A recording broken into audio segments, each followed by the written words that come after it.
आप सभी लोगों को नमस्कार। तो चलिए शुरू करते हैं अपने पीजीटी के पीवाईक्यू सीरीज का अगला लेक्चर।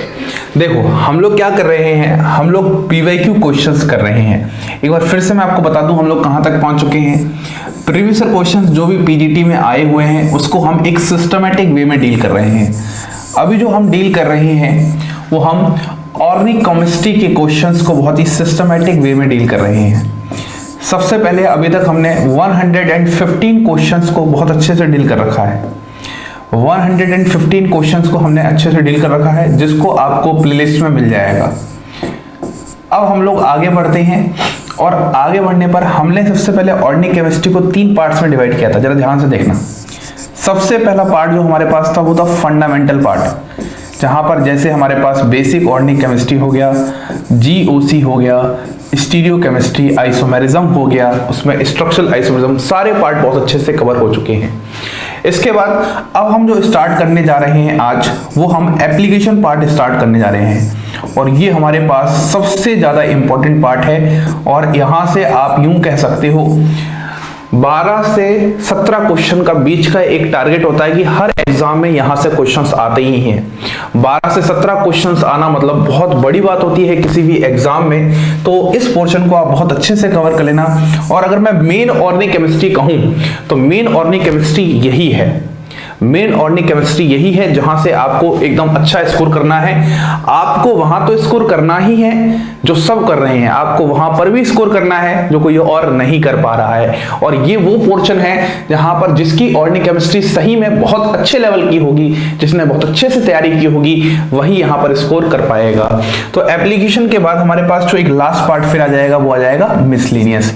तो आइए यहां पर हम लोग शुरू करते हैं अपने इस वाले सीरीज को। तो यहां पर हमारे पास सबसे पहले एक बार ये देख लेते हैं कि यहां पर हमने एप्लीकेशन में कौन कौन से टॉपिक कवर करने हैं, थोड़ी इसकी जानकारी हमें होनी चाहिए। तो यहां पर हमारे पास है एप्लीकेशन वाला पार्ट, इसके अंदर कौन कौन से टॉपिक कवर हो जाएंगे एक बार हम इसको भी देख लेते हैं। एप्लीकेशन, आप लोगों ने एनसीईआरटी में चैप्टर्स पढ़े होंगे और चैप्टर्स का नाम आपने पढ़ा होगा, मैं एक बार बता देता हूं। आपने एल्केन्स पढ़ा होगा, सबसे पहला चैप्टर एल्केन्स। एल्केन्स के बाद आपने एल्कीन्स और एल्काइंस पढ़ा होगा, alkenes and alkynes, alkenes and alkynes.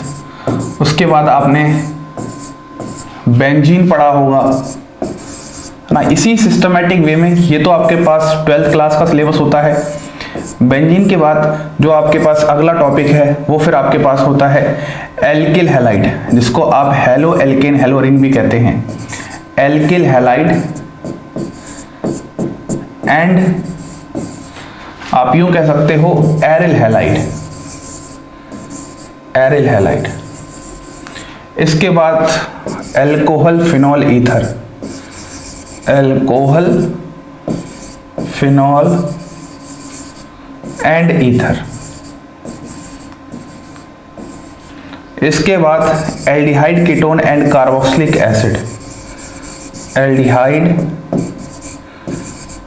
Ketone and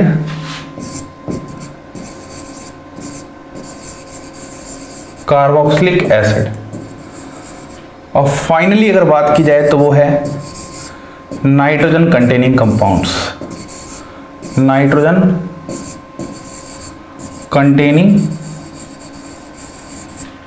compounds. तो ये आपके पास एनसीईआरटी के सारे चैप्टर होते हैं जिसको एक पूरे के पूरे सीक्वेंस में पढ़ाया जाता है। और ये chapters basically basic organic chemistry, IUPAC naming, GOC, isomerism इसके बाद पढ़ा जाता है। और इन्हीं चैप्टर्स के जितने भी क्वेश्चंस हैं उन सभी को मैं यहाँ पर कलेक्टिवली एक तरीके से करवाने वाला हूँ जो कि आपके प्रीवियस ईयर में आए हुए हैं। देखो प्रीवियस ईयर के क्वेश्चन का सिर्फ हमें यहाँ पर आंसर नहीं चाहिए, हमें यहाँ पर कॉन्सेप्ट सीखते हुए आंसर चाहिए, पहली बात। और दूसरी जो बात है यहाँ पर सबसे जरूरी, किस तरह के क्वेश्चन आते हैं आपको यहीं से पता चलने वाला है, देखने को मिलने वाला है। शुरू करें क्या? तो ये जितने भी चैप्टर्स हैं इनको मैंने पूरा का पूरा कलेक्टिवली कंबाइंड एक ही चैप्टर के अंदर डील करवा दिया है। जिसको आप रिएक्शन मैकेनिज्म के नाम से जानते हो। रिएक्शन मैकेनिज्म के अंदर हमने ये सारे ही चैप्टर्स को बढ़िया तरीके से एक ही साथ कंप्लीट कर चुका है। अब हम लोग क्वेश्चंस बहुत ही बढ़िया तरीके से देख लेते हैं कि किस लेवल के क्वेश्चंस यहाँ पर पूछे गए हैं। तो तैयार हैं आप सभी लोग? स्टार्ट किया जाए क्या? बढ़िया तरीके से शुरू करते हैं। तो अगर मैं सबसे पहले क्वेश्चन की बात करता हूं यहां पर, तो सबसे पहला क्वेश्चन आपके पास इस वाले केस में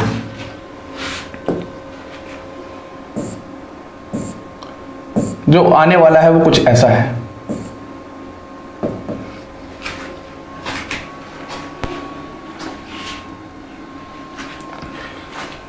वन 116th क्वेश्चन है। क्वेश्चन कह रहा है which one of the following does not observe the anti Markovnikov addition of HBr। तो देखो यहां पर हम थोड़े क्वेश्चंस लेंगे, 5 क्वेश्चंस लेंगे, लेकिन पूरा टाइम देंगे ताकि आपका एक रिवीजन भी हो जाए और आपके क्वेश्चंस का आंसर तो आ ही जाए। तो शुरू करते हैं। अगर सबसे पहले यहां पर बात की जा रही है तो यहां पर जो बात की जा रही है वो एंटी मार्कोनिकॉफ की बात की जा रही है। तो सबसे पहले आपका ध्यान यहां पर जाना चाहिए कि आखिरकार एंटी मार्कोनिकॉफ एडिशन क्या होता है। तो इसके लिए मैं आपको क्या सिखाना चाहता हूं, तैयार हो जाइए सभी लोग। इसके लिए यहां पर हम कुछ ऐसा सीखने वाले हैं। हमारे पास जो हेडिंग है वो हेडिंग होती है electrophilic addition reaction. Electrophilic addition reaction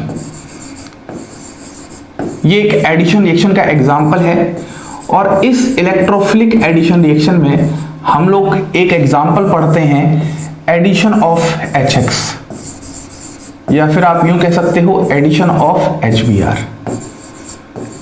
addition of HBr।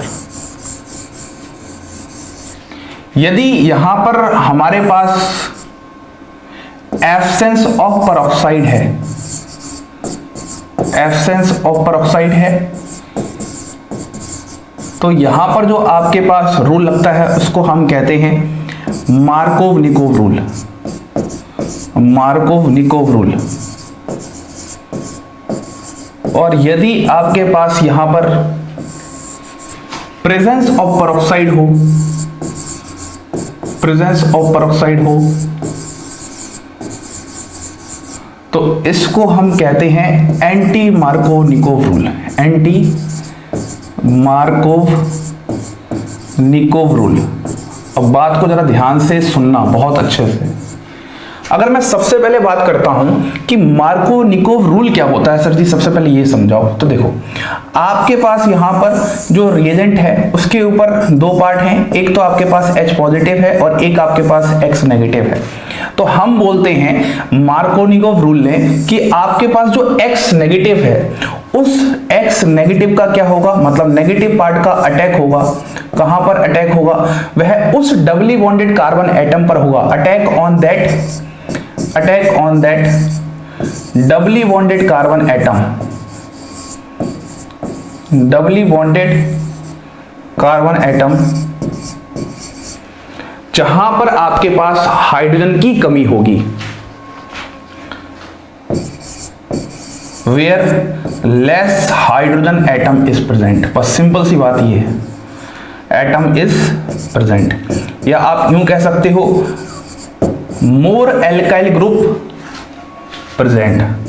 Less hydrogen का होना और मोर एल्काइल ग्रुप का होना बात तो एक ही है। जब हाइड्रोजन कम होंगे तो इसका मतलब हम बोल सकते हैं वहां पर एल्काइल ग्रुप क्या रहे होंगे, ज्यादा रहे होंगे। तो आप एक बार बहुत अच्छे से मार्कोव-निकोव रूल को समझ लो। अब मार्कोव-निकोव रूल का जो उल्टा होता है, उल्टा एंटी का मतलब एक तरीके से उल्टा, इसका जो उल्टा होता है इसी को हम कहते हैं एंटी मार्कोव-निकोव रूल। इसको मैं एक एग्जांपल से समझाता हूं। देखो सबसे पहले अगर हम यहां पर बात करते हैं तो यहां पर मेरे पास डिफरेंट एग्जांपल्स हैं। मान लो सबसे पहला एग्जांपल मैं कुछ इस तरीके से लेता हूं, CH2 डबल बॉन्ड CH2, और यहां पर हमारे पास क्या है, HBr है। जरा ध्यान से देखना, यहां पर H पॉजिटिव, यहां पर Br नेगेटिव, तो पॉजिटिव नेगेटिव यहां पर जाके जुड़ेंगे। लेकिन सबसे पहले आपको एल्कीन का नेचर बताना पड़ेगा। ये जो एल्कीन है ये आपके पास एक सिमेट्रिकल एल्कीन है। अब सिमेट्रिकल एल्कीन बोले तो सिमेट्रिकल एल्कीन का मतलब होता है अगर आप डबल बॉन्ड के बीच में से इस तरीके से लाइन खींचोगे तो जो माहौल आपको यहां दिख रहा है वही माहौल आपको यहां दिखना चाहिए। तो सिमेट्रिकल एल्कीन के केस में आपके पास कोई भी मार्कोनिकोव एंटी मार्कोनिकोव रूल नहीं लगता। इस बात को समझना है, क्योंकि सर कहीं पर भी H लगा दो और कहीं पर भी Br लगा दो, आपके पास यहां पर आप क्या करने जा रहे हो, आप यहां पर एडिशन रिएक्शन करने जा रहे हो। और एडिशन रिएक्शन का फंडा ही क्या होता है, एक पाई बॉन्ड हटाया, 2 सिग्मा लगाया। अब यहां पर आप H लगाओ, यहां पर आप Br लगाओ, या फिर आपने फिर से एक पाई बॉन्ड हटाया, 2 सिग्मा लगाया। अब यहां पर आप Br लगाओ, यहां पर आप H लगाओ, दोनों प्रोडक्ट हैं तो एक ही ना। तो जब भी सिमेट्रिकल एल्कीन होती है तो सिमेट्रिकल एल्कीन के केस में कोई भी Markovnikov rule anti Markovnikov rule नहीं लगता। लेकिन अगर मान लो आपके पास एग्जांपल कुछ ऐसा आ जाए, CH3 CH डबल बॉन्ड यहां पर CH2, बात समझ मारी क्या। तो यहां पर आपने क्या ले लिया, HBr ले लिया। क्या ले लिया, HBr। तो सबसे पहले आपको एल्कीन का नेचर आइडेंटिफाई करना है, किस तरह की एल्कीन है। देखो डबल बॉन्ड खींचा, यहां पर CH2 है और यहां पर CH3 है, तो यह एक अनसिमेट्रिकल एल्कीन है। यह एक कैसी एल्कीन है, यह एक अनसिमेट्रिकल एल्कीन है। इतनी बात सबको समझ में आ गई क्या, यहां तक कोई दिक्कत नहीं है। अब देखो यहां पर आपके पास H पॉजिटिव है, यहां पर आपके पास Br नेगेटिव है। हमने अभी क्या बात की, मुझे समझाओ। हमने ये बोला मार्कोनिकोव रूल, यहां पर एब्सेंस ऑफ पेरोक्साइड होता है, बिल्कुल सही बात है, वहां पर कोई पेरोक्साइड नहीं है। पेरोक्साइड मतलब ऑक्सीजन ऑक्सीजन के बीच में लिंकेज। तो क्या बोला है, X माइनस का अटैक वहां होगा या जुड़ना वहां होगा, अटैक की जगह हम अटैच बोल सकते हैं, on that doubly bonded carbon atom where less hydrogen atom is present. तो अब आप मुझे बताओ कि ये दोनों ही डबली बॉन्डेड कार्बन एटम है, ये दोनों ही डबली बॉन्डेड कार्बन एटम है, तो मुझे बताओ लेस हाइड्रोजन कहां है। तो क्या मैं इस वाले को बोल सकता हूं, यहां पर एक ही हाइड्रोजन है, तो यहां बोलूंगा लेस हाइड्रोजन एटम। और यदि लेस हाइड्रोजन एटम यहां है तो यहीं पर क्या आ जाएगा, आपके पास नेगेटिव पार्ट आ जाएगा। इसी को हम कहते हैं मार्कोनिकोव रूल। तो CH3 यहां पर CH, यहां पर Br और यहां पर CH3। बात समझ मारी एकदम अच्छे से। ये था आपके पास मार्कोनिकोव। लेकिन अगर मान लो हम यहां पर इसी के सामने HBr लेके आ जाते हैं और यहां पर हम कोई पेरोक्साइड ले लेते हैं, कुछ इस तरीके से। पेरोक्साइड ये होता है जहां पर ऑक्सीजन ऑक्सीजन की प्रेजेंस होती है। तो इस वाले केस में ही यहां पर जो आपके पास आंसर आ जाएगा वो देखो कैसा हो जाएगा, पाई बॉन्ड हटाया, यहां पर 2 सिग्मा लगाया। अब इस बार यहां पर H आ जाएगा, यहां पर Br आ जाएगा। देखो जस्ट इसके उल्टा होगा।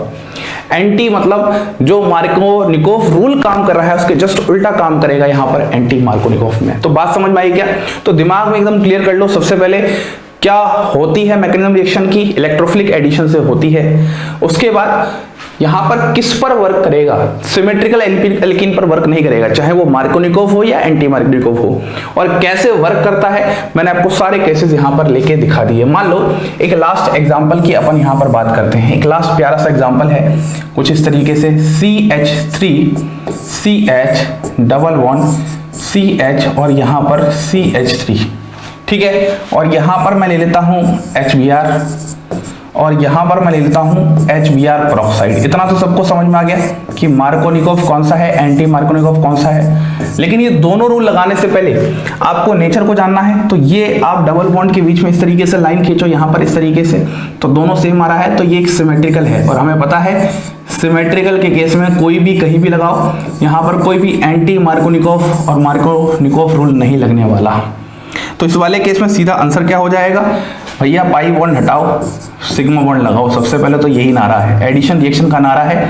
आप लोगों ने अगर रिएक्शन मैकेनिज्म मेरे से बहुत अच्छे तरीके से सीखा है तो उम्मीद है समझ में आ जाएगा। CH3, उसके बाद यहाँ पर सिंगल बॉन्ड, यहाँ पर सिंगल बॉन्ड, यहाँ पर Br लगा दो, यहाँ पर H लगा दो, कहीं पर भी Br कहीं पर भी H, ठीक है। ऐसे ही इस वाले केस में यहाँ पर CH3 CH CH, यहाँ पर CH3, यहाँ पर Br और यहाँ पर H। तो इन दोनों ही वाले केसेस में आंसर जो आ रहा है आपका वो क्या आ रहा है, लगभग सेम ही आ रहा है, बस खत्म बात समझ में आई क्या। ओवरऑल एकदम सारा आइडिया समझ में आ गया। तो अब आ जाओ क्वेश्चन पे। क्वेश्चन क्या कह रहा है, which one of the following does not observe the Markovnikov addition. अब आपका सवाल आसान हो गया, आपने थ्योरी पे जो मेहनत की है अब सवाल आसान हो गया। कौन एंटी मार्गनिकोव नहीं दिखाएगा? सबसे पहले आपके सामने जितने भी दिए हैं इन सबका स्ट्रक्चर ड्रॉ कर लो प्यारे तरीके से।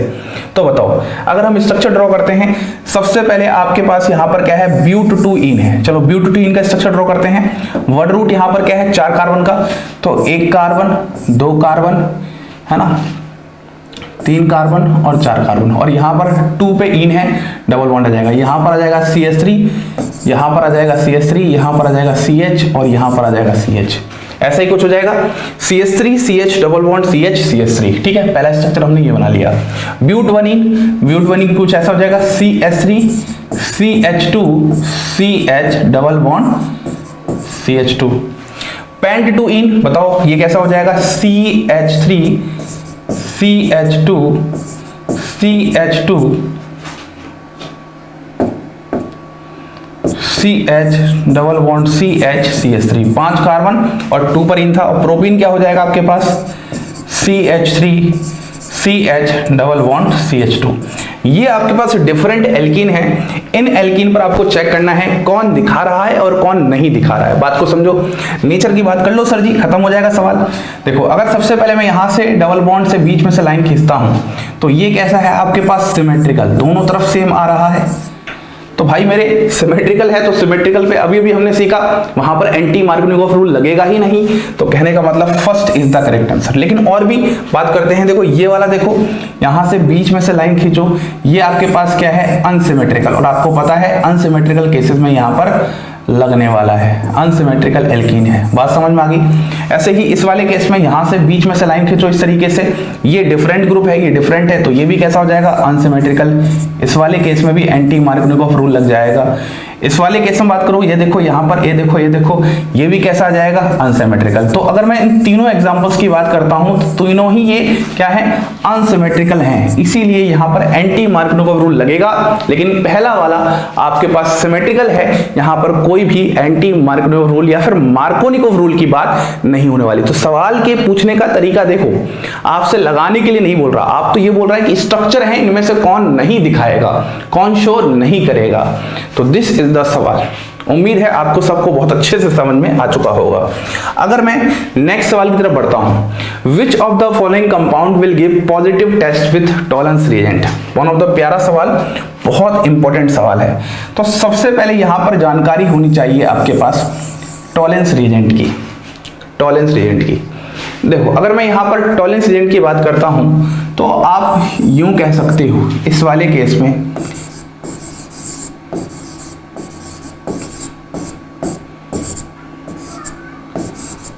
इसी को हम टॉलेंस रिएजेंट कहते हैं।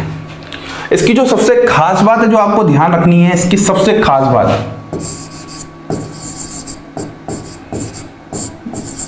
ये एक माइल्ड ऑक्सीडाइजिंग एजेंट होता है। क्या होता है, माइल्ड ऑक्सीडाइजिंग एजेंट। ठीक है, इसके बाद यहां पर आपके सामने डिफरेंट कंपाउंड्स दिए हैं। आपको पहले से पता होना चाहिए टॉलेंस रिएजेंट किसके साथ रिएक्शन करता है। ये आपको एल्डिहाइड के साथ सिर्फ रिएक्शन करते हुए नजर आने वाला है। ये एल्डिहाइड को क्या करता है, ऑक्सीडाइज करता है बस, और किसी के साथ किसी भी तरीके की कोई रिएक्शन नहीं दिखाता है। कुछ इसके एक्सेप्शनल पार्ट होते हैं, उनकी बात हम अलग से कर लेंगे। लेकिन यहां पर आपको ये पता होना चाहिए सिर्फ एल्डिहाइड के साथ रिएक्शन करता है, कीटोन के साथ किसी भी प्रकार की कोई रिएक्शन नहीं दिखाता है।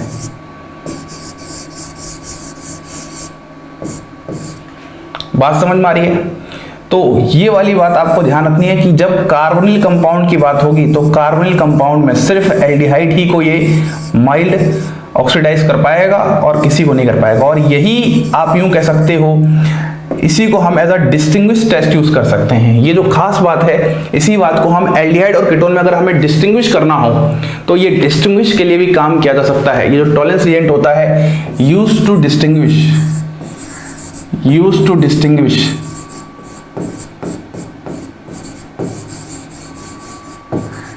Aldehyde from other compounds. बाकी सभी कंपाउंड से, बाकी सभी फंक्शनल ग्रुप से एल्डिहाइड्स को डिस्टिंग्विश करने के काम आता है। ठीक है, अब देखो सबसे पहले आपके पास यहाँ पर क्या है, एसिटामाइड है, स्ट्रक्चर बना लो। एसिटामाइड क्या होता है, इस तरीके से CH3 C डबल बॉन्ड और ONH2। उसके बाद एसिटाल्डिहाइड है CH3CHO। उसके बाद एसिटिक एसिड है HCH3COOH। उसके बाद एसीटोन है, एसीटोन होता है CH3C डबल बॉन्ड OCH3। तो देखो अभी मैंने क्या सिखाया, काम खत्म हो गया। यहाँ पर सिर्फ आपके पास जो करेक्ट आंसर होने वाला है वो यहाँ पर ये होने वाला है, क्योंकि यही आपके पास क्या है, एल्डिहाइड है, और सिर्फ इसी को ये क्या करेगा, रिएक्शन दिखाएगा। बाकी किसी के साथ कोई रिएक्शन नहीं दिखाने वाला, बाकी सारे ऑप्शन हो जाएंगे गलत। लेकिन यहीं पर नोट में आप एक बात और ध्यान रख लो कि कुछ और कंपाउंड्स होते हैं, जैसे अगर मैं एसिटिक एसिड की बात करता हूँ, मतलब फॉर्मिक एसिड की बात करता हूँ, तो फॉर्मिक एसिड इकलौता एसिड है जो कि टॉलरेंस के साथ पॉजिटिव टेस्ट देता है, ये भी दिखाएगा टॉलरेंस का पॉजिटिव टेस्ट। वहीं पर अगर मैं बीटा हाइड्रोक्सी कीटोन की बात करता हूँ, तो बीटा हाइड्रोक्सी कीटोन जो होते हैं वो भी यहाँ पर क्या दिखाते हैं, पॉजिटिव टेस्ट दिखाते हैं। अगर मैं फ्रक्टोज की बात करता हूँ, आपने बायोमोलिक्यूल्स पढ़ा होगा, तो बायोमोलिक्यूल्स एक रिड्यूसिंग शुगर है। फ्रक्टोज जो है वो एक रिड्यूसिंग शुगर है, और कारण ये है उसमें बीटा हाइड्रोक्सी कीटोन वाला ग्रुप होता है। कोई भी कीटोन आपका पॉजिटिव टेस्ट टॉलरेंस के साथ नहीं दिखाने वाला, सिर्फ बीटा हाइड्रोक्सी कीटोन ही दिखाता है। बात समझ में आ रही है? इस तरीके से आपको ये वाला बात ध्यान रखना है। ऐसे ही आपके पास हेमी एसिटल वाला ग्रुप होगा। हेमी एसिटल पता है ना आप लोगों को, तो हेमी एसिटल भी दिखाएगा। हेमी एसिटल मतलब होता है कुछ ऐसा, CH3C यहाँ पर OH मतलब H, यहाँ पर OH और यहाँ पर OR। जब ये होता है तो ये भी आपके पास पॉजिटिव टेस्ट दिखाता है टॉलरेंस के साथ, एसिटल वाला ग्रुप नहीं दिखाएगा। तो इन तीन बातों को भी आपको गिफ्ट में ध्यान में रखना है। तो ओवरऑल बहुत ही प्यारा सा क्वेश्चन है और बहुत ही ज्यादा रिपीट होता है, खासकर पीजीटी लेवल पर ये क्वेश्चन बहुत बार रिपीट होता है। वहीं पर अगर मैं थोड़ा इसकी जगह सिमिलरिटी की बात कर लेता हूं, तो जैसा टॉलरेंस काम करता है वैसे ही फेलिंग भी काम करता है, वैसे ही वेनेडिक्ट भी काम करता है। टॉलरेंस हो गया, फेलिंग हो गया, वेनेडिक्ट हो गया, तो ये एक पीओसी का पार्ट है। ये जो क्वेश्चन है ये एक पीओसी का क्वेश्चन है। पीओसी कहने का मतलब आप कह सकते हो प्रैक्टिकल ऑर्गेनिक केमिस्ट्री। आपको एकदम मैं अलग से वन शॉट में, जब हमारा सारा सिलेबस कवर हो जाएगा, रिवीजन करवाऊंगा, तो इसको वन शॉट में हम लोग यहाँ पर कंप्लीट कर रहे होंगे। समझ में आया क्या सवाल एकदम अच्छे से? तो आपका आंसर जरूरी है, लेकिन उससे ज्यादा जरूरी है आपके कॉन्सेप्ट फैले होने चाहिए। सारे कॉन्सेप्ट फैले हुए इकट्ठे होने चाहिए इन क्वेश्चंस के थ्रू। तभी हमने ये सीरीज को इस तरीके से स्टार्ट डिजाइन किया है कि आपको बहुत हेल्पफुल हो। अब यहाँ पर बात करते हैं, the active species in nitration of benzene is. बहुत ही प्यारा सा सवाल है। यहाँ पर सबसे पहले आपको एक्टिव स्पीशीज पूछी गई भाई मेरे, और नाइट्रेशन ऑफ बेंजीन में पूछा गया है। तो सबसे पहले पता होना चाहिए जो नाइट्रेशन ऑफ बेंजीन होती है, यह एक इलेक्ट्रोफिलिक सब्स्टिट्यूशन रिएक्शन होती है। यह एक इलेक्ट्रोफिलिक सब्स्टिट्यूशन रिएक्शन होती है। एक्चुअली कहानी क्या होती है? कहानी कुछ इस तरीके से देखने को मिलती है। यहाँ पर आपके पास बेंजीन होता है और यहाँ पर आपके पास concentrated HNO3 plus concentrated H2SO4 होता है, और फाइनली यहाँ पर इस बेंजीन के ऊपर क्या देखने को मिलता है, NO2 ग्रुप का इंट्रोडक्शन देखने को मिलता है। अब यहाँ पर जो आपके पास ये जो है, ये कंसंट्रेटेड HNO3 और कंसंट्रेटेड H2SO4, इसी को हम बोलते हैं नाइट्रेटिंग एजेंट। इसी को हम क्या कहते हैं, नाइट्रेटिंग एजेंट। और इसी नाइट्रेटिंग एजेंट से आपके पास एक बहुत ही प्यारा सा इलेक्ट्रोफाइल आता है, इलेक्ट्रोफाइल जनरेट होता है, और वही इलेक्ट्रोफाइल होता है आपके पास nitronium ion NO2+। NO2+ is that active species जो यहाँ पर इस रिएक्शन में पार्टिसिपेट कर रही है ना। मैकेनिज्म में नहीं जाएंगे, बस बात को समझ लो। इसको हमने डिटेल में पढ़ रखा है, आपकी थ्योरी पहले बहुत जबरदस्त कंप्लीट होगी, तब जाके मजा आएगा। ऐप वाले स्टूडेंट्स को बहुत अच्छे से समझ में आ रखा होगा, सारी बातें समझ में आ रखी होंगी, क्योंकि हमने बहुत ही सिस्टमैटिक रिएक्शन मैकेनिज्म पढ़ाया है, और उम्मीद है आप इसको यहाँ पर अप्लाई कर पा रहे होंगे। ठीक है, अगर मैं इलेक्ट्रोफिलिक सब्स्टिट्यूशन रिएक्शन की बात कर रहा हूँ, तो ये 3 स्टेप मैकेनिज्म होती है।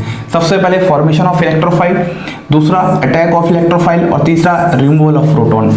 तो आप हर प्रकार के सवाल के लिए लिए तैयार रहो। सवाल जरूरी नहीं है ऐसा ही आएगा, हाँ सवाल इससे मिलता जुलता आएगा लेकिन थोड़ा सा तरीका बदल जाएगा, तो आप हर प्रकार के सवाल के लिए तैयार रहो। क्लियर है? यहाँ पर कोई दिक्कत नहीं है। यहाँ पर जो आरडीएस स्टेप होता है वो अटैक ऑफ इलेक्ट्रोफाइल होता है एक तरीके से, ठीक है। ऐसे ही नाइट्रेशन ऑफ बेंजीन की तरह आपके पास sulphonation of benzene is also electrophilic substitution reaction, halogenation is also electrophilic substitution reaction. इसी तरीके से फ्रीडल-क्राफ्ट्स एल्काइलेशन, इसी तरीके से फ्रीडल-क्राफ्ट्स एसाइलेशन। तो यहाँ पर थोड़ी सी हम जानकारी इकट्ठी कर लेते हैं इसके बारे में, बात जरा ध्यान से समझना, थोड़ी सी जानकारी इकट्ठी करते हैं। जानकारी कुछ ऐसी है, यहाँ पर आपके पास इलेक्ट्रोफिलिक सब्स्टिट्यूशन रिएक्शन की बात चल रही है। इलेक्ट्रोफिलिक सब्स्टिट्यूशन रिएक्शन की बात चल रही है, और ये सिर्फ बेंजीन और इसके डेरिवेटिव में देखने को मिलते हैं। ये जो भी रिएक्शंस हैं ये सभी reaction benzene and it's derivatives दिखाते हैं। कौन कौन से होते हैं? सबसे पहला होता है आपके पास हैलोजनेशन, दूसरा आपके पास आप कह सकते हो नाइट्रेशन, तीसरा आपके पास आप कह सकते हो सल्फोनेशन, चौथा आप कह सकते हो Friedel-Crafts alkylation, one of the most and important. यहाँ पर जो कार्बोकटाइन बनता है वो बाद में रीअरेंज भी हो सकता है। और last and final Friedel-Crafts alkylation, acylation. ये कुछ फेमस आपके पास इलेक्ट्रोफिलिक सब्स्टिट्यूशन रिएक्शन रहे होते हैं। तो अब सुनो, अगर मैं सभी के एक्टिव स्पीशीज की बात करता हूँ, यहाँ पर एक्टिव स्पीशीज आपके पास हेलोनियम आयन होता है, यहाँ पर एक्टिव स्पीशीज आपके पास नाइट्रोनियम आयन होता है, यहाँ पर एक्टिव स्पीशीज आपके पास बहुत ही जबरदस्त देखने को मिलेगा SO3, एक न्यूट्रल इलेक्ट्रोफाइल देखने को मिलता है, सल्फर ट्राइऑक्साइड। यहाँ पर एक्टिव स्पीशीज आपको एल्काइल कार्बोकटाइन देखने को मिलता है CH3+, और यहाँ पर आपको इलेक्ट्रोफाइल या फिर एक्टिव स्पीशीज एसाइल कार्बोकटाइन देखने को मिलता है। तो ये कुछ एक्टिव स्पीशीज हैं इन डिफरेंट एग्जांपल्स में, जो कि आपको यहाँ पर ध्यान रख लेना है। उम्मीद है आपको ये सवाल बहुत अच्छे से समझ में आ चुका होगा। नेक्स्ट सवाल की तरफ हम लोग यहाँ पर बढ़ते हैं। तो यहाँ पर करेक्ट आंसर इज यहाँ पर आ जाएगा फर्स्ट, बाकी ऑप्शन यहाँ पर क्या हो जाएंगे? गलत। जब आपकी थ्योरी और कॉन्सेप्ट्स बहुत जबरदस्त होते हैं तो सवाल बहुत अच्छे से लगते हैं। अगला क्या है? विच of the following compound will undergo self aldol condensation. देखो हम लोग एल्डोल कंडेंसेशन की बात कर रहे हैं, तो यहाँ पर सेल्फ एल्डोल कंडेंसेशन की बात की गई है। थोड़ा सा पहले यहाँ पर थ्योरी को जबरदस्त बनाते हैं, फिर मजा आता है सारी चीजों को समझने में। देखो आपके पास बेसिकली ये जो रिएक्शन है ये आपके पास enolate chemistry based name reaction है, या फिर आप यूं कह सकते हो, अगर आपने कार्बोनिल कंपाउंड एल्डिहाइड और कीटोन देखा होगा, कार्बोनिल कंपाउंड एल्डिहाइड और कीटोन होते हैं, तो उसमें ये बहुत ही फेमस रिएक्शन है जिसका नाम है आपके पास एल्डोल कंडेंसेशन। देखो बात को समझने की कोशिश करो, कोई भी जो नेम रिएक्शन होती है उस नेम रिएक्शन के बारे में आपको 3 बातें पता होनी चाहिए, हमेशा 3 बातें पता होनी चाहिए। सबसे पहली बात तो जो आपके पास यहाँ पर है कि आखिरकार इसका सबस्ट्रेट क्या है, तो सबस्ट्रेट इसमें होते हैं कार्बोनिल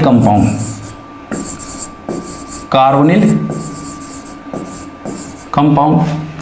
रिएजेंट यहाँ पर आप कोई भी इस तरीके से डाइल्यूट NaOH ले सकते हो या फिर KOH ले सकते हो, और फाइनली यहाँ पर आपके पास प्रोडक्ट का जो फॉर्मेशन होता है वह इवन सीवी मैकेनिज्म के थ्रू एक तरीके से होता है। अब यहाँ पर सबसे पहले सबस्ट्रेट की खास बात की जाए तो सबस्ट्रेट की खास बात क्या है, यहाँ पर आपके पास 2 मॉलिक्यूल्स होते हैं, 2 मॉलिक्यूल्स होते हैं। तो 2 मॉलिक्यूल्स में क्या क्या पॉसिबिलिटी होती है? 2 मॉलिक्यूल्स होते हैं जिसमें आपके पास यूं कह सकते हो 2 फंक्शनल ग्रुप प्रेजेंट होते हैं। ये तो आप समझ जाओगे, 2 मॉलिक्यूल्स मतलब 2 फंक्शनल ग्रुप होंगे एक तरीके से। अब यहां पर खास बात क्या हो सकती है, या तो वो एल्डिहाइड और एल्डिहाइड हो, या तो वो क्या हो, एल्डिहाइड और एल्डिहाइड, या फिर वो क्या हो, कीटोन प्लस कीटोन सेम होने चाहिए, या फिर क्या हो वो एल्डिहाइड और कीटोन, एल्डिहाइड प्लस कीटोन, ये फिर या फिर क्या हो, एक ही मॉलिक्यूल हो, एक ही मॉलिक्यूल में दो ग्रुप हो, दो फंक्शनल ग्रुप हो, एक ही मॉलिक्यूल में दो फंक्शनल ग्रुप हो, तो ये सारी पॉसिबिलिटी आपके पास हो सकती है। यदि वहां पर आपके पास एल्डिहाइड एल्डिहाइड कीटोन कीटोन है तो इसको हम बोलते हैं सेल्फ एल्डोल कंडेंसेशन, सेल्फ खुद के साथ, सेल्फ एल्डोल कंडेंसेशन। यदि वहां पर एल्डिहाइड और कीटोन हो इसको हम बोलते हैं cross aldol condensation, cross aldol condensation. और लास्ट में फाइनली अगर बात की जाए तो इसको हम बोलते हैं इंट्रामोलिकुलर एल्डोल कंडेंसेशन।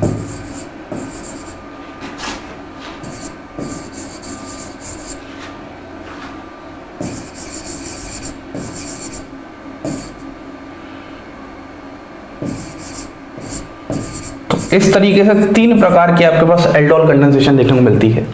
लेकिन सबसे खास बात जो है वो ये है, यहां पर आपके पास अल्फा एच प्रेजेंट होना चाहिए, ये बात सबसे इंपॉर्टेंट है, अल्फा एच प्रेजेंट होना चाहिए। अब आप यहां पर सोचोगे कि सर अल्फा एच का मतलब क्या है, तो सुनो फिर से, एल्डोल कंडेंसेशन पढ़ रहे हैं, हमेशा सबसे पहले उसका सबस्ट्रेट पता होना चाहिए, कार्बोनिल कंपाउंड होता है, डाइल्यूट NaOH या फिर KOH होता है और साथ में प्रोडक्ट बनता है। अभी सीखेंगे सब कुछ। यहां पर बात करता हूं दो मॉलिक्यूल्स होने चाहिए, या तो एल्डिहाइड एल्डिहाइड या फिर कीटोन कीटोन तो सेल्फ एल्डोल कंडेंसेशन, या एल्डिहाइड और कीटोन तो क्रॉस एल्डोल कंडेंसेशन, या फिर एक ही मॉलिक्यूल में दो फंक्शनल ग्रुप हों, मतलब या तो दोनों एल्डिहाइड के हो या फिर दोनों कीटोन के हों, है ना, तो उसको बोलते हैं इंट्रामोलिकुलर एल्डोल कंडेंसेशन। और यहां पर जो एक मस्ट बात है वो है अल्फा एच प्रेजेंट होना चाहिए। अब यहां पर थोड़ी सी बात करते हैं कि अल्फा एच प्रेजेंट होना चाहिए का मतलब क्या है। देखो, अगर मैं यहां पर आपके सामने डिफरेंट डिफरेंट सबस्ट्रेट लिखता हूं, मुझे बताना CH3 C double bond O यहां पर H, अगर मैं अल्फा एच की बात कर रहा हूं, ये वाली जो पूरी पोजीशन होती है इसको हम बोलते हैं 0, इसको बोलते हैं अल्फा कार्बन, और इस अल्फा कार्बन पर जो हाइड्रोजन प्रेजेंट होते हैं इसी को हम बोलते हैं अल्फा हाइड्रोजन। तो यहाँ पर आपके पास क्या अल्फा हाइड्रोजन प्रेजेंट है, तो हम बोलेंगे यहाँ पर हमारे पास अल्फा हाइड्रोजन प्रेजेंट है। बात समझ में आ गई क्या? ऐसे डिफरेंट एग्जांपल्स लेते हैं तो और ज़्यादा क्लैरिटी आएगी। ऐसे ही मान लो मेरे पास यहाँ पर दूसरा एग्जांपल है CH3 CH2 यहाँ पर CHO, इस तरीके से। बात समझ में आ रही है? तो मुझे बताओ इस वाले केस में क्या होने वाला है, ये वाली पोजीशन क्या हो जाएगी 0, ये वाली पोजीशन क्या हो जाएगी अल्फा। क्या इस पर हाइड्रोजन नजर आ रहा है, तो हम बोलेंगे हाँ जी बिल्कुल, यहाँ पर भी आपके पास अल्फा हाइड्रोजन क्या है प्रेजेंट है। मान लो मेरे पास एक ऐसा ऑप्शन आ गया, ऐसा HCHO इस तरीके से, मुझे बताओ ये वाली पोजीशन क्या हो जाएगी यहाँ पर 0, ये वाली अल्फा कार्बन ही नहीं है, और यदि अल्फा कार्बन ही नहीं है तो हम बोलेंगे no alpha H present, no alpha H present. ऐसे ही मान लो अगर मैं आपसे बात करता हूँ इस वाले केस में, मेरे पास कुछ ऐसा आ जाए, यहाँ पर ऐसा आ जाए, ऐसा ऐसा ऐसा ऐसा, यहाँ पर आ जाए C डबल बॉन्ड O और यहाँ पर आ जाए H, और इस वाले केस में ये वाली पोजीशन 0 हो जाए, ये वाली अल्फा हो जाए। मुझे बताना क्या इस अल्फा पर आपको हाइड्रोजन दिख रहा है, इस वाले कार्बन पर देखो इसकी ऑलरेडी वैलेंसी कंप्लीट है, तो यहाँ पर भी अल्फा कार्बन तो है लेकिन कोई अल्फा हाइड्रोजन नहीं है। बात समझ में आ रही है क्या मेरी? तो जहां जहां पर अल्फा हाइड्रोजन प्रेजेंट है, जहां जहां पर अल्फा हाइड्रोजन प्रेजेंट है, तो यहाँ पर आपके पास एल्डोल कंडेंसेशन का रिएक्शन चलता है, क्योंकि एल्डोल कंडेंसेशन होने के लिए आपके पास हाइड्रोजन का प्रेजेंट होना बहुत ज़्यादा ज़रूरी है। लेकिन जहां जहां पर आपके पास हाइड्रोजन प्रेजेंट नहीं है, तो इसी के पैरेलल में, इसी के बाद में हमेशा, या एनसीईआरटी में भी दिया है, एक रिएक्शन पढ़ते हैं जिसको हम बोलते हैं कैनिज़ारो रिएक्शन। क्योंकि ये क्वेश्चन बहुत ही फेमस क्वेश्चन है, तो इसलिए मैंने यहाँ पर कैनिज़ारो रिएक्शन के बारे में भी बता रहा हूँ। तो कैनिज़ारो रिएक्शन क्या होता है, यहाँ पर भी होता तो कार्बोनिल कंपाउंड है, लेकिन वह ऐसा कार्बनिक कंपाउंड होता है जिस पर अल्फा हाइड्रोजन नहीं होता है। तो हमने एल्डोल कंडेंसेशन के बारे में जाना, हमने कैनिज़ारो रिएक्शन के बारे में जाना, आगे कैनिज़ारो आएगी जिसके बारे में भी थोड़ी बातें कर लेंगे। अब यहाँ पर थोड़ा सा हम बात कर लेते हैं मैकेनिज्म की। देखो एक ही में सारी चीजें कवर करोगे तो ज्यादा अच्छा है। कैसे होंगी सारी कहानी, तो देखो मैं यहाँ पर सबसे पहले रिएक्शन की बात करता हूं। तो यहाँ पर 2 मॉलिक्यूल ऑफ CH3CHO है और यहाँ पर हम ले लेते हैं डाइल्यूट NaOH, ठीक है। और हमें यहाँ पर एल्डोल प्रोडक्ट बनाना है कि हमारा यहाँ पर एल्डोल प्रोडक्ट क्या आने वाला है, ठीक है। या सिर्फ हम बोल सकते हैं हमारा यहाँ पर प्रोडक्ट क्या आने वाला है। अब बात को समझने की कोशिश करना। बहुत ही बेसिक से चीज़ें स्टार्ट कर रहा हूँ एकदम, जिसको नहीं भी कुछ आता है वो भी अगर इस पूरी सीरीज को देख लेगा तो उसका भी बहुत अच्छा कुछ हो जाएगा। सबसे पहली खास बात क्या है, यहाँ पर कोई ऐसा वैसा कार्बन कंपाउंड नहीं है जहाँ पर अल्फा H क्या है, प्रेजेंट है। पहली बात तो यही है। तो इसकी पूरी शक्ति अल्फा H पर ही टिकी है इस रिएक्शन की। अब अगर मैं रिएक्शन के मैकेनिज्म वाले पार्ट को डील करता हूँ, मैकेनिज्म को समझता हूँ। सबसे पहले हमने एल्डोल कंडेंसेशन जाना, उसके बाद हमने कंडीशन जानी एल्डोल कंडेंसेशन की, कब होगी कब नहीं होगी। अब हम ये देख लेते हैं। देखो सबसे पहला मॉलिक्यूल अगर आप लोगे तो सबसे पहला मॉलिक्यूल कुछ ऐसा है, इसको आप ऐसे लिख लो CH3CHO लिख लिया। और दूसरा मॉलिक्यूल आप यहाँ पर लेने से पहले सबसे पहले यहाँ पर आता है OH-। ये जो OH- है वो क्या करेगा, वो यहाँ से आपके पास इस अल्फा H को हटाएगा। सिंपली एक एसिड बेस रिएक्शन हो रही है और यहाँ पर आपके पास कुछ ऐसा फॉर्म कर देगा CH2-, यहाँ पर C, यहाँ पर डबल बॉन्ड O, यहाँ पर H। अब आपके पास दूसरा मॉलिक्यूल भी प्रेजेंट है तो यहाँ पर क्या हो जाएगा CH3, यहाँ पर C डबल बॉन्ड O, यहाँ पर H। जरा ध्यान से देखना, क्या आपको ये पॉजिटिव सेंटर नजर आ रहा है, क्या आपको ये नेगेटिव नजर आ रहा है। ये यहाँ पर अटैक करेगा, ये यहाँ पर ऐसा जाएगा। और फाइनली मैं वर्कअप वगैरह सब करवा दूंगा। तो देखो यहाँ पर आपके पास आ जाएगा CH3, ठीक है।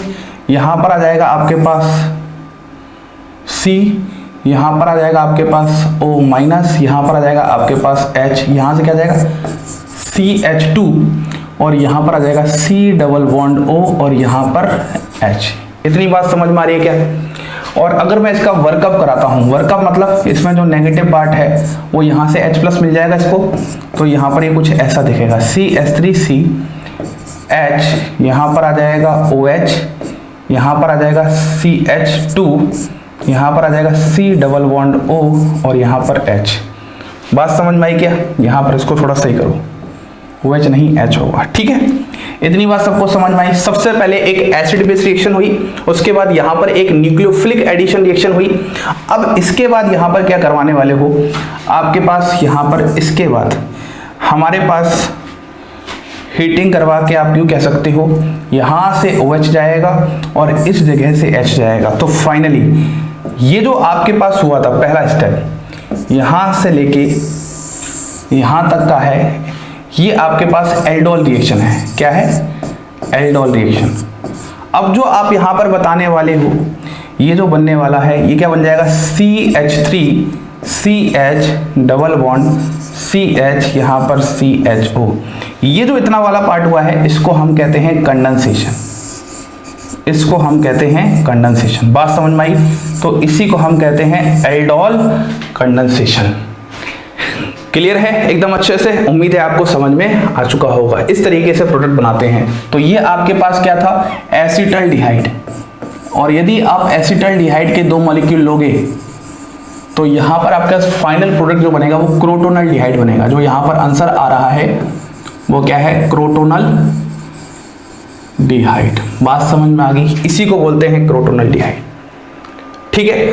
अब सर हम बार बार मैकेनिज्म तो करेंगे नहीं, अगर सवाल कुछ ऐसा है कि बताइए एल्डोल रिएक्शन का इसका एल्डोल प्रोडक्ट क्या होगा, तो सारी A to Z बातें सीखते हुए चलो। तो यहाँ पर देखो मेरे भाई, मैं यहाँ पर कुछ ऐसा कर दूं क्या, ऐसा CH3, यहाँ पर C, यहाँ पर डबल बॉन्ड O, यहाँ पर H। मैं यहाँ पर ट्रिक सिखाने जा रहा हूँ एल्डोल रिएक्शन की। एक मॉलिक्यूल को ऐसे लिख दो और दूसरे मॉलिक्यूल का यहाँ पर आप उसका अल्फा H दिखा दो। इस तरीके से, और यहाँ पर C double bond OH, 2 molecule हैं। तो ट्रिक जरा ध्यान से देखना, ट्रिक कुछ ऐसी होगी, यहाँ पर ये डबल बॉन्ड यहाँ पे सिंगल बॉन्ड बना देगी और ये वाला H इसके साथ जोड़ सकते हो आप। तो फाइनली आपके पास यहाँ पर क्या बन जाएगा, CH3, C यहाँ पर OH आ जाएगा, यहाँ पर तो H था ही, यहाँ पर सिंगल बॉन्ड आ जाएगा, यहाँ पर CH2, यहाँ पर CHO। फिर फाइनली थोड़ा सा हीटिंग करवाने पर ये आपके पास क्या हो जाएगा, OH हो जाएगा, ये आपके पास यहाँ से H चला जाएगा। तो फाइनल प्रोडक्ट आपके पास कुछ ऐसा बन जाएगा, CH3 CH double bond CH CHO। तो जब भी आपको शॉर्ट ट्रिक लगानी हो, एक मॉलिक्यूल को इस तरीके से लिखो और दूसरे मॉलिक्यूल को इस तरीके से लिखो। जैसे मान लो मैं एक और एग्जांपल देता हूं, यहाँ पर है CH3 CH2 और यहाँ पर है C डबल बॉन्ड OH, ठीक है।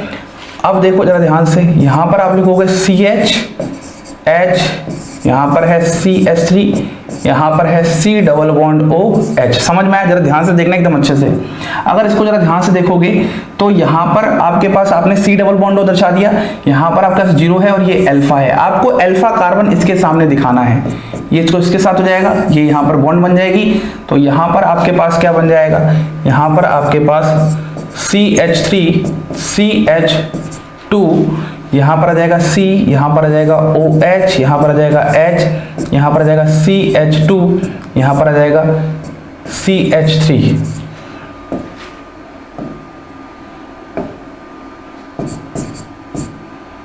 और यहाँ पर आ जाएगा आपके पास CHO। फिर से यहाँ से OH, यहाँ से H, फाइनली डबल बॉन्ड बनाना। इस तरीके से प्रोडक्ट कंप्लीट हो जाएगा। उम्मीद है आपको ये वाला पूरा समझ में आ चुका होगा। अब आ जाते हैं सवाल पर। देखो सवाल क्या था, विच of the following compound will undergo self condensation. कौन जाएगा, सीधी सी बात है, दिमाग में एक ही चली होगी कि सर वह कार्बोनिल कंपाउंड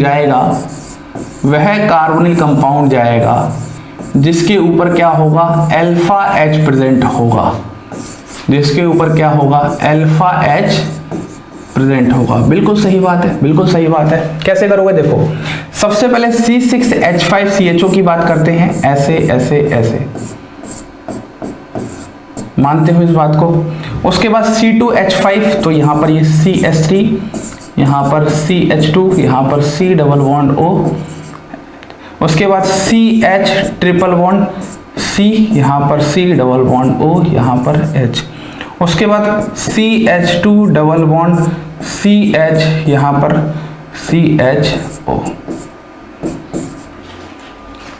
ये हो जाएगा आपके पास इस तरीके से। अब बात को समझने की कोशिश करो। जब आप देखोगे तो यहाँ पर यही वाला केस दिखेगा, ये वाली पोजीशन क्या हो जाएगी, 0, ठीक है। तो यहाँ पर आ जाएगा आपके पास अल्फा, कुछ नहीं है। ये वाली पोजीशन क्या हो जाएगी आपके पास, 0, यहाँ पर आ जाएगा अल्फा, और यही आपके पास अल्फा कार्बन था। तो कहीं ना कहीं इसका आंसर जो आपके पास यहाँ पर करेक्ट आ जाएगा वो कुछ इस तरीके से आ जाएगा। और खास बात ये रखनी है, ये आपके पास sp3 हाइब्रिडाइज्ड होना चाहिए। sp3 हाइब्रिडाइज्ड कार्बन की हम बात कर रहे हैं, ठीक है। तो यहाँ पर option number 2 is the correct answer. Clear एकदम अच्छे से। बहुत ही प्यारा सा सवाल था और ऐसे सवाल आपको बहुत बार बार देखने को मिलने वाले हैं। अगला question, the alkyl halide is converted into alcohol. अब आप खुद दिमाग लगाओ मेरे भाई, एल्किल हैलाइड की बात की जा रही है, मतलब कुछ इस तरीके से, is converted into an alcohol. बिल्कुल सही बात है, इस तरीके से होगा बाय, इसमें डिफरेंट रिएक्शन का नाम दिया गया है। तो सीधी सी बात समझो ना यार, यहाँ पर आपके पास यहाँ पर क्या है, X है, और इस X की जगह यहाँ पर क्या आया है आपके पास, OH आया है। R और R ग्रुप सेम है, तो यहाँ पर ये ऐसा कैसे हो सकता है। देखो अगर मैं एडिशन की बात करता हूँ तो एडिशन तब लगता है जब आपके पास किसी कंपाउंड में क्या हो, अनसैचुरेशन हो। क्या हो, अनसैचुरेशन हो। एलिमिनेशन तब लगता है जब आपके पास यहाँ पर beta H and leaving group present हो। और सबसे इंपॉर्टेंट बात, एल्कीन इसका प्रोडक्ट होता है। एल्कीन क्या होता है, इसका प्रोडक्ट होता है। और डिहाइड्रोहैलोजनेशन का होता है removal of HX, removal of HX। तो यहां पर कोई HX का निकलना तो हो नहीं रहा, यहां पर सिंपली X माइनस जा रहा है और यहाँ पर सिंपली OH माइनस आ रहा है, तो मतलब यहाँ पर न्यूक्लियोफाइल आ रहा है, लीविंग ग्रुप लीव कर रहा है, तो आपके पास ये कौन सी रिएक्शन हो जाएगी, जहाँ पर न्यूक्लियोफाइल आए लिविंग ग्रुप लीव करे। तो ये तो आपने कुछ इस तरह की रिएक्शंस देखी हैं। R अगर यहाँ पर कोई लिविंग ग्रुप है जो कि लीव करने के लिए तैयार है, और यहाँ पर आपके पास न्यूक्लियोफाइल है जो कि यहाँ पर अटैक करने को तैयार है, तो यहाँ पर फाइनली आपको RNU दिखाई देता है। और ऐसी रिएक्शन जो देखने को मिलती हैं ये सिर्फ और सिर्फ होता है सब्स्टिट्यूशन रिएक्शन में। किस में होता है? सब्स्टिट्यूशन रिएक्शन में। तो इसका आंसर हो जाएगा 2। तो उम्मीद है आपको स्टार्टिंग के 5 क्वेश्चन समझ में आए गए होंगे। आप मुझे जल्दी से बताइएगा, क्या आपको ये सीरीज बहुत अच्छी लग रही है, पसंद आ रही है, क्या आपके एग्जाम के लिए हेल्पफुल है? और बहुत अच्छे से शेयर करो, क्योंकि यार बहुत सारे लोग इसका फायदा उठा सकें। बाकी अगर आप ऐप ज्वाइन करना चाहते हो तो आप ऐप भी ज्वाइन कर लो, क्योंकि वहां पर सिस्टमैटिक अप्रोच है। क्योंकि यार जब आप ये क्वेश्चन कर रहे हो, इस क्वेश्चन के लिए पहले से कुछ आना भी चाहिए। यही बात इनऑर्गेनिक केमिस्ट्री में है, यही बात फिजिकल केमिस्ट्री में, क्योंकि सिर्फ क्वेश्चन देख लेने से एक चीज क्लियर नहीं होगी। जब आप अपने कॉन्सेप्ट्स पहले बहुत अच्छे से क्लियर कर लोगे, उसके बाद अगर क्वेश्चंस पे ध्यान दोगे, फिर मजा ही अलग है। इस बात को सभी ऐप वाले स्टूडेंट बहुत अच्छे से समझ पा रहे हैं। इसी के साथ आप सभी लोगों को धन्यवाद।